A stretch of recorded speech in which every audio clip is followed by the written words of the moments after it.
സ്കൗട്ടിലെ അംഗമായിരുന്ന ഗിൽബർട്ട്, അവന് 8 വയസ്സായിരുന്നു പ്രായം, 4ാം ക്ലാസ്സിൽ പഠിക്കുന്നു. സ്കൗട്ടുകാർക്ക് വേണ്ടി വാഹനമോടിക്കൽ മത്സരം നടത്തി. നിബന്ധന ഇതായിരുന്നു: എല്ലാ സ്കൗട്ടും വീട്ടിൽ നിന്ന് സ്വന്തമായി കൊത്തുപണികൾ ചെയ്ത് വാഹനം ഉണ്ടാക്കിക്കൊണ്ടുവരണം. എല്ലാ കൂട്ടുകാരും എല്ലാ ദിവസവും അവർ വാഹനം ഉണ്ടാക്കുന്നതിൻ്റെ കഥകൾ പറഞ്ഞു. എന്നാൽ മദ്യപാനിയായിരുന്ന ഗിൽബർട്ടിൻ്റെ അച്ഛൻ ഗിൽബർട്ടിനെ വാഹനമുണ്ടാക്കാൻ സഹായിച്ചില്ല. എങ്കിലും തനിക്ക് അറിയാവുന്ന വിധത്തിലെല്ലാം ഗിൽബർട്ട് ശ്രമിച്ചു. അത്ര ഭംഗിയൊന്നും ഉള്ളതായിരുന്നില്ലെങ്കിലും ഗിൽബർട്ടും ഉണ്ടാക്കി അമ്മയുടെ സഹായത്തോടെ ഒരു കൊച്ചു വാഹനം. അങ്ങനെ മത്സരത്തിൻ്റെ ദിവസം വന്നെത്തി. എല്ലാവരും മത്സരിക്കാൻ ആരംഭിച്ചു. എല്ലാവരും അവരുടെ ഡാഡിയോടൊപ്പം അതിമനോഹരമായ വണ്ടികളുമായാണ് വന്നത്.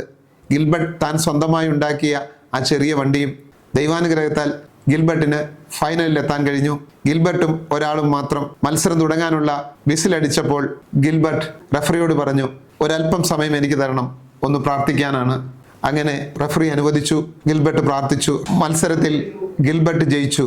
മത്സരം കഴിഞ്ഞപ്പോൾ റഫറി ഗിൽബർട്ടിനോട് ചോദിച്ചു, വിജയിക്കാനായി നീ പ്രാർത്ഥിച്ചിരുന്നു അല്ലേ ഗിൽബർട്ട്?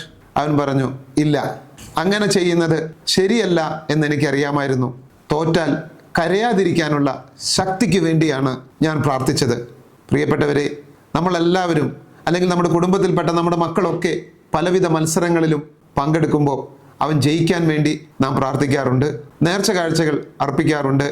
എന്നാൽ ഈ 8 വയസ്സുകാരനായ ഗിൽബർട്ട് തൻ്റെ അച്ഛൻ തന്നെ സഹായിക്കാഞ്ഞിട്ട് കൂടി, ഒരുപാട് വേദനകൾ അവൻ സഹിച്ചിട്ട് കൂടി അവൻ പ്രാർത്ഥിച്ചത് ജയിക്കാനായിരുന്നില്ല, തോറ്റാൽ കരയാതിരിക്കാനുള്ള ശക്തിക്ക് വേണ്ടിയാണ്.